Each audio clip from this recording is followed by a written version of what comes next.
This is Russ. Yeah, I'm back out on the road again. What am I riding today? Yeah, take a look at this.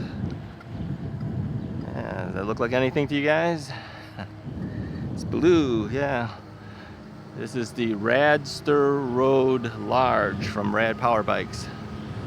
Yeah, I figured I'd take this thing out. This is Mrs. Wright's bike. She has taken it over.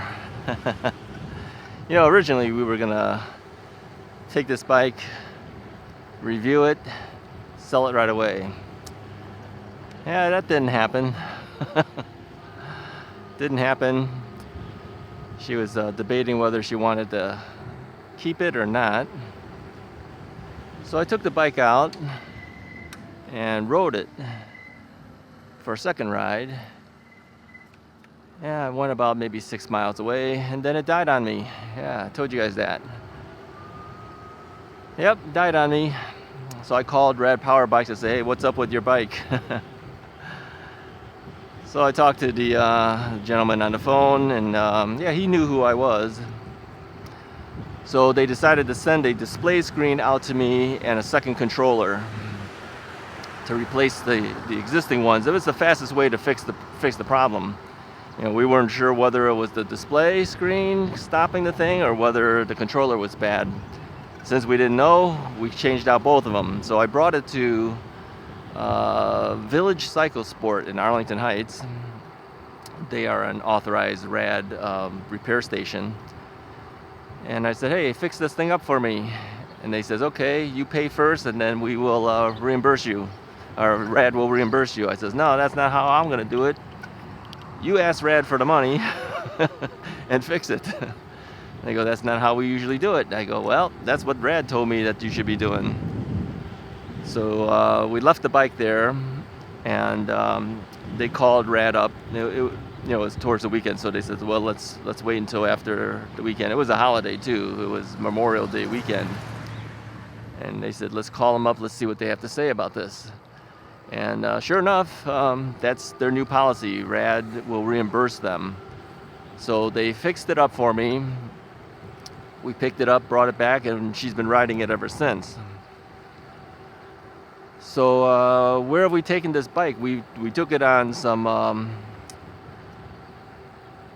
grocery shopping rides, and that's about it. She hasn't really ridden it that much, and I haven't charged it up since.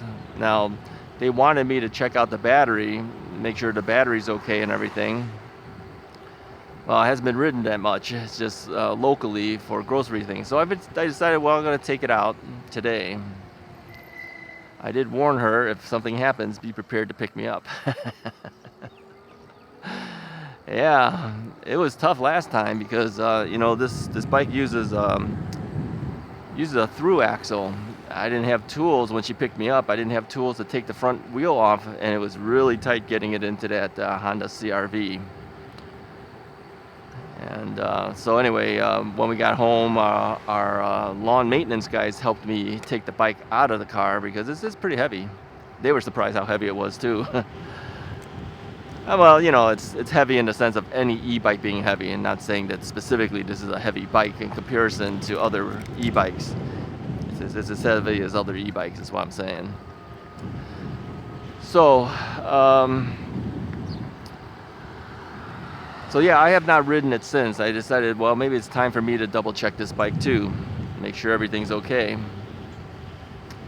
Now I've noticed too that some of you guys have used the Rad Power Bikes coupon code and bought Rad Power Bike for yourself. Thank you very much for that. I do appreciate it. That's how we were able to afford to get this bike. A lot of you guys do buy Rad Power Bike bikes, and then they save $50 with the discount code that's in the description of the video. Now, I have noticed that the rear brake seems to squeal a little bit. Let's try to bed in the brake a little bit there. Let's see if that fixes things up a little. Now, this is pretty common where your brakes sometimes will squeal, and I was talking to one of the owners of the local bike shop here, and he said, yeah, you know, take a sandpaper thing and maybe, you know, rub down the brake rotors or something. I would tend to think that would have to be fairly light sandpaper, okay, not really heavy duty stuff. So I have to do that on the Magicycle Deer 26, and might have to do it on this one too. Don't know. We'll see. So this particular bike happens to be a torque sensor bike. It does have some nice pep to it when you even when you use the throttle. Okay, I have the half twist throttle here. It's a little bit smaller, diameter's a little bit smaller, so we had to fashion something differently, a little bit different than the thumb throttle attachment I usually use. That's 3D printed. Yeah, this one was actually given to me by one of the guys who purchased one of my bikes. He gave me a bunch of different thumb throttles to use, so I'm using his, but only part of it, not all of it, because his is a little bit big. So I said, oh, if I just use the part that goes around it, and then I zip tied it together, and it seems to work fine. But yeah, it has a little bit of pep. Mrs. Wright has told me that if she had her pedal assist level like on 3 and she hits the throttle, the front tire tends to rise up. Yeah, it's got that much torque on it. So she was kind of surprised. So she says, I got to remember that if I'm going to start the bike, stay on 2 and then hit the throttle. She uses the throttle only to get started from a dead stop, and then she pedals the rest of the way, as you know. So yeah, little things you learn about the bikes as you ride them. Now, being a torque sensor bike, you know, I was wondering whether she would like it, because she wasn't sure whether she wanted the Stellar Falcon from Ufree on torque sensor or cadence sensor. I moved the back of cadence sensor for her because that's what she's used to. But after riding this bike for a while, she says, I think I'm getting used to the torque sensors. So I may end up switching her Stellar Falcon to torque sensor again and make her try it to see if she can handle that or not. So yeah, today's a nice day. It's about 72, 73 degrees out right now. I still have my long sleeves on. I usually put it on simply because of the UV protection that this cloth seems to offer. Again, I still don't know how cloth is supposedly to help the UV, but apparently it does, I guess, because I'm looking at my arms this year, and it's definitely not as dark because I've been going out all the time with the long sleeve shirts on, no matter how hot the weather is. And then of course I have the gloves on too, which is thicker material. I can see how that cut down some of the sun coming through, but my fingers, as you know, the fingers through to the fingertips, yeah, those are definitely tan. I mean, you can see it. Yeah, you can see it. You know, you take off the gloves, you can say, hey, what's up with this guy's fingers? It's definitely darker than the rest of his hand. So, yeah. So, as you know, I had been playing with some new electronics, with the smartwatch and the smart ring. And so you might be wondering, do you have them both on right now? No, I have the ring on. I don't have the smartwatch on right now. I took it off. I don't know what I was doing. I took it off, and when I left, I forgot to put it back on. It's okay, no big deal. The whole point with the ring, though, is the ring is a good sleep tracker, and it's also a good thing to check your steps. But the thing is that, you know, with the ring, if you move your arm around a lot, which I usually do with my right arm because I'm right-handed, and that's where the ring is on, it adds to your steps. You know, I mentioned in the review that if you play guitar and you strum for a half hour, I added what was like 3,500 steps to the thing. So yeah, I would say the ring is best sitting on the hand of the arm that you don't use as much. Yeah, I mean, you're gonna swing your arm when you're walking, but I mean, I do everything with my right arm. So it's going to add steps to it. And so I compared it against the watch again. And although when I did the review, I said, you know, they're very similar. They were, because I wasn't doing a whole lot of stuff with my right arm that particular day other than walking around. Then it's similar. But if you're using it while you're you know, doing your everyday chores, and you're doing let's say you're swinging a hammer, let's say you do that all day long, well, that's going to add to your steps. If you don't want that adding to your steps, move it to the hand that you don't use as often.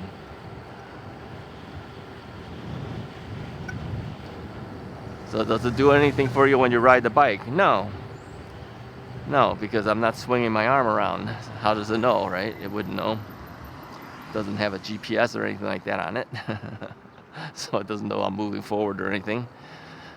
So yeah, there's good and there's bad. Now, if I really wanted to check out what my true daily steps are, I think the watch might be a better option, because I wear it on my left hand, or my left arm. I don't do anything with my left arm other than swing it when you're walking. It would probably track the steps more accurately. And that's what the Ring was doing when I was checking it out against the watch, because I wasn't doing anything special other than, you know, walking at the time. So yeah, just a little update.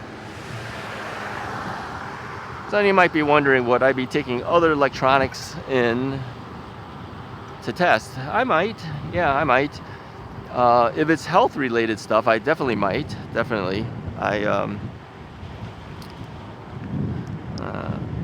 I would definitely do it, just to see how other products work. I mean, if I can tell the thing is really terrible, I'm not going to take it, of course. Why bother? You know, I wouldn't want to do a review on something that I already kind of in my heart already know this thing's no way this thing is going to be good. So yeah, if something good comes along, yeah, I'll check it out. Or if other smart watches come along, yeah, I'll check it out. Yeah, why not? Why not? So on this bike, you know, it is a torque sensor bike. It is rated to, okay, let's take a left here. It says bike route to the left. Okay, well, let's go left.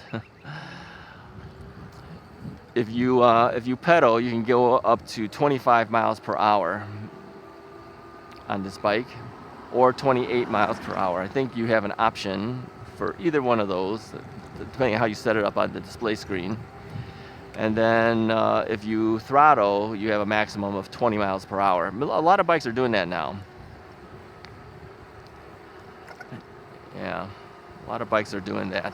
It's not uncommon. I think, who is it? The Engwe bikes were doing that. This bike does that. I don't know who else is doing that. I'm trying to remember if there's any other bikes that I have that do that. Yeah, well, whatever, you know, if that's the trend, that's the trend. Recently, we were talking about used bikes and how people deal with used bikes.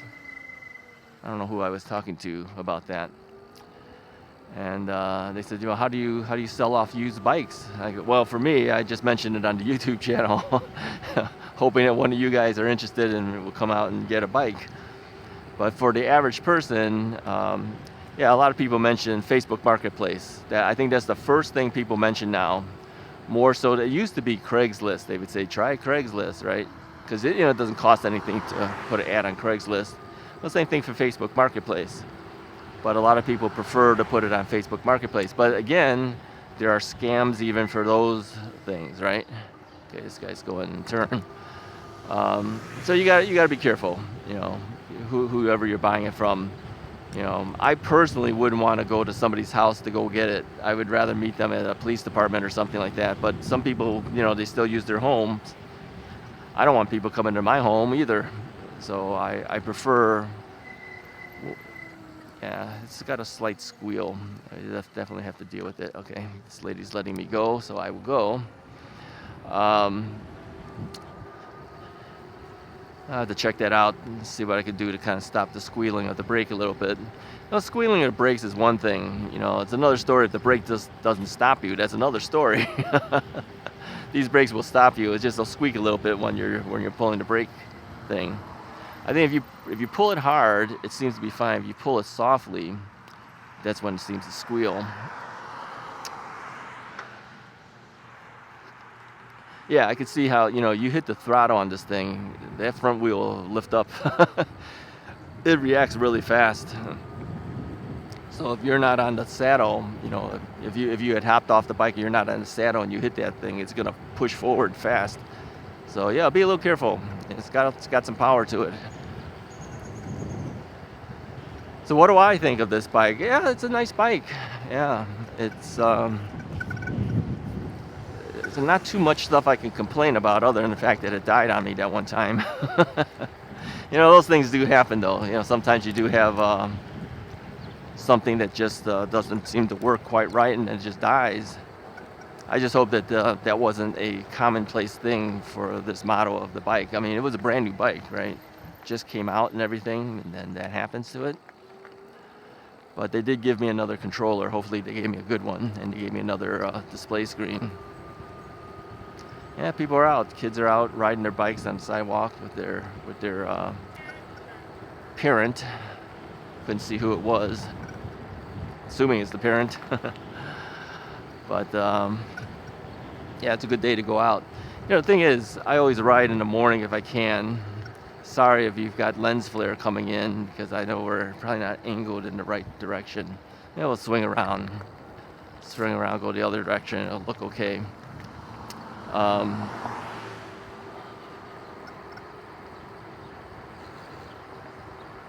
Which way should we go? Maybe we'll take a left over here.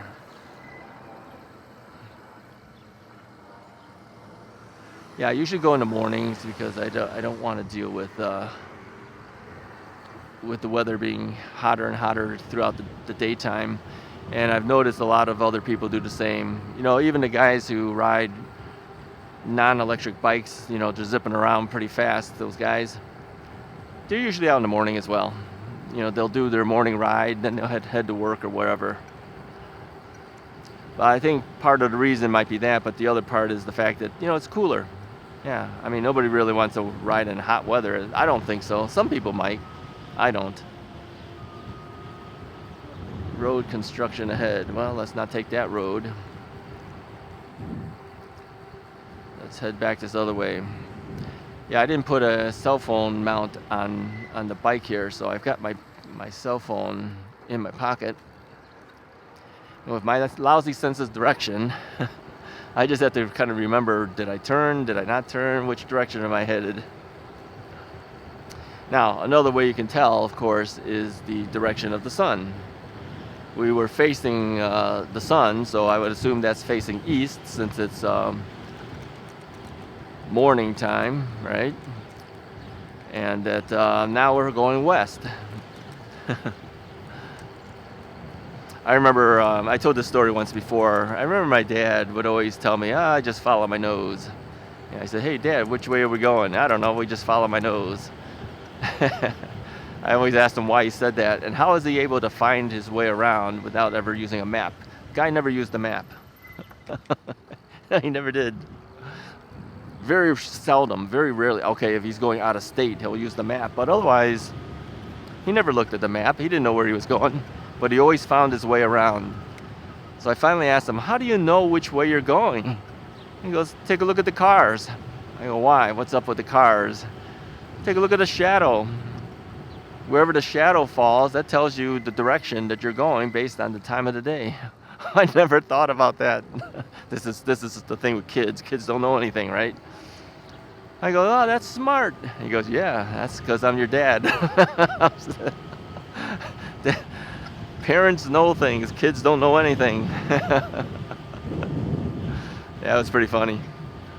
Yeah, so ever since then, I learned. But again, sometimes you can't tell. Sometimes you can't tell based on the shadows. It really depends on the time of the day and everything. He goes, yeah, just look at the shadows. Look at the shadows. Look at the direction of the sun, all that stuff, yeah.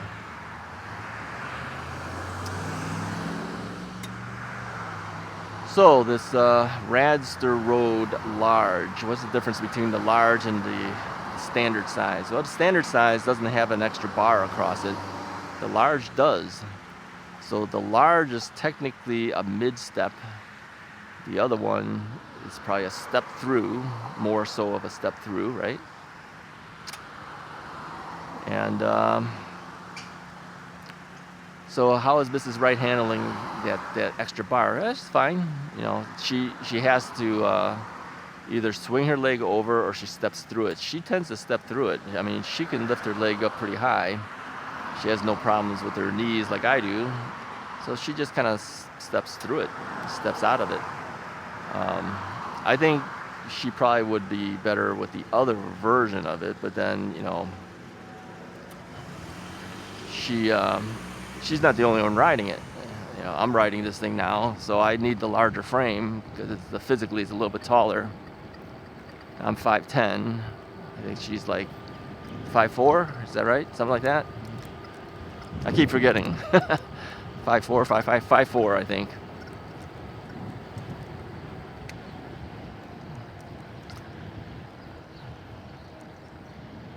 Yeah, it's a good bike. Yeah. You know, the thing is we've been getting more and more used to these commuter style bikes with the thinner tires, and Mrs. Wright says that she tends to like the thinner tire as well, more so than the fat tires now. I've always been a fat tire guy because I like to be able to jump up on the side streets. I'm looking at the side street. Jump up on the grass when I have to, without fear of the tire being too thin for me to do that. What's up ahead? Let me go further up here.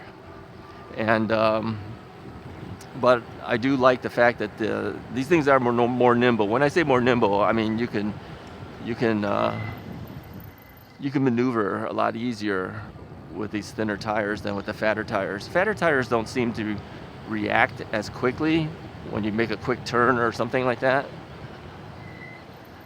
Something like that. I say that a lot. I do catch myself saying stuff like that. Stuff. You know, you have to try to use better English, better choice of words. Mrs. Wright always reminds me of that, but you know, after all these years of speaking, that's basically how I speak, unfortunately. So yeah, it's just a leisurely ride today.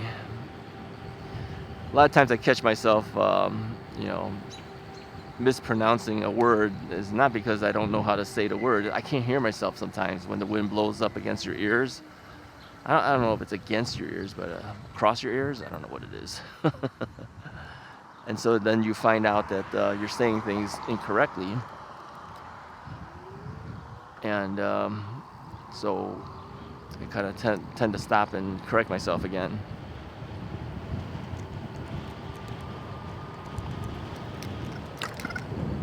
Now, a little crackling sounds you hear is this over here on the keys. There's this little fob thing. It's like a little piece of plastic. It's kind of like, I guess it would be similar to your credit card, right? You can hold that credit card like thing in front of the display screen to unlock your bike, if you set your bike up to do that. This display screen has been set up to do it, but I turned it off. I don't want to have to keep using that thing to turn on the bike. But you could, in which case at that point nobody could turn on the bike unless they have the little credit card thing. But what if I lose the credit card thing, right? I call it a credit card. It's not. It's kind of the size of, you know, like if you go to a grocery store, sometimes they give you a rewards card and then they give you a keychain version of it. It's kind of like a keychain version, small little thing. But I don't want to be carrying that on my keys. So it just sits here, you know, with the other keys. So with the wind blowing against it, it kind of rattles against itself. That's why you hear it every now and then. Oh, here's another thing that might be interesting to you. You know, I mentioned on the magicycle 26-inch step-through version of the magicycle Deer that the back fender was slapping a little bit. You know, I hit a bump, the compression of the spring and everything going on, you know, was enough to kind of jar it a little bit, and then the rear fender would slap. You'd hear it slap. So one of you guys told me, take the fender off. You don't ride in the rain anyway. That's a good point. But you know, to get the fender off means I have to take the rear tire off. Yeah, the screw to take the fender off can only be accessed when the rear tire's not on the front screw of that fender. So I don't feel like taking the whole tire off to do that. So what I did, and I don't know whether it solved the problem yet or it didn't, but I noticed that I can kind of take a couple zip ties and tie it to the rear rack and tie it to the metal arm that holds up the fender. And I'm hoping that that's enough so that it can't slap it, because it can't go down any further. When it gets to a certain point, the zip tie will restrict it. I put 2 zip ties, one on each side of it. I'll report back in a future video next time I take out the Deer 26, whether that has solved my problem or not. I mean, it's not the end of the world if it makes the noise, but you know, it is a little distracting sometimes. A little bit distracting, especially on a video. But no, I'm not going to take off the fender because of that. Just let you know, okay?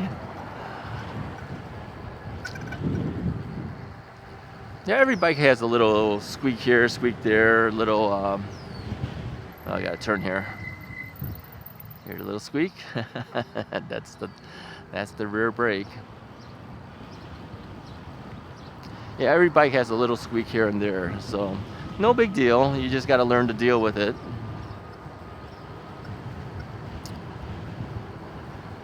All right, so far I would say this bike has been functioning well. They wanted me to ride around the neighborhoods to check out the battery. I mentioned this once before in an older video. Make sure the battery was okay, because we did notice that the battery wasn't functioning, you know, but we thought maybe the battery wasn't functioning because the controller was stopping it. Don't know. None of us know these things. We just like, could be this, could be that. The technician I'm talking about at the repair shop of the bike, he didn't know. I didn't know. He goes, could it be that? He goes, I don't know, could be. We're trying to guess. He says, oh, take it out and ride it for a while and make sure that the battery does what it's supposed to do. So yeah, there's an on-off button on the battery too. You know, you push it, then the LED moves in one direction, moves in the other direction. So we were like, okay. You know, the thing is, because of all this, I said, I'm just leaving it on all the time. I never leave this bike anywhere. It's never going to get stolen. I'm never off the bike. If I'm not off the bike, how are they going to steal it? Okay, they could bike jack me, right? If they bike jack me, that's another story. So, bike jacking. I hope that never happens. I could see that possibly happening one day to somebody. You know, these bikes aren't cheap. I could see some guy just, you know, give me your bike. You know, I can see that happening one day. It's just a matter of time. Let me know in the comments what you think about this whole thing. Let's hope it never happens. But why would it not happen if you think about it? If they can carjack people, why would they not be able to bike jack people? They could do it. It'd be kind of easy. Push a guy right over a bike. You know, even if he doesn't stop it, he's going past you, you just push him. He's gonna fall. Get his bike and then run off. Not giving examples of how to do things, okay? I'm just saying. Just saying. All right, squeak, squeak. Yeah, we're gonna have to check the rotors or the brake pads or something. See why this thing's giving a little squeal. I gotta get some, I don't know, maybe steel wool would be better. Would that be better than sandpaper? Like a light grain? Is it called grain or grit? I don't know. Steel wool. Let me know. Get a, what is that? 000, 00s? They use these numbers for steel wool. I don't know what they call it. Maybe that's what's needed. Give it a little scuffing. Because sometimes these things glaze over, right? And then it causes it to squeal. Don't know. Got to figure out how the best to do it. But I would say so far, based on the riding, the bike is doing okay. Yeah, doesn't seem to have the problem it did before.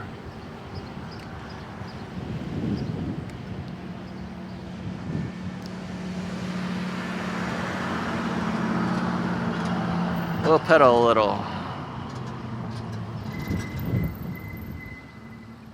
Yeah, usually with the trucks, I don't know if they decide they want to turn. They need a little more space to turn, you know. It's just like big semi-trucks. You don't go to the right of a semi-truck. They could turn right into you. Landscaping truck in front of us, it's got a trailer. Yeah, he's gonna need space to turn if he decides to turn. Well, he's taking a left turn. That doesn't count. I'm talking rights.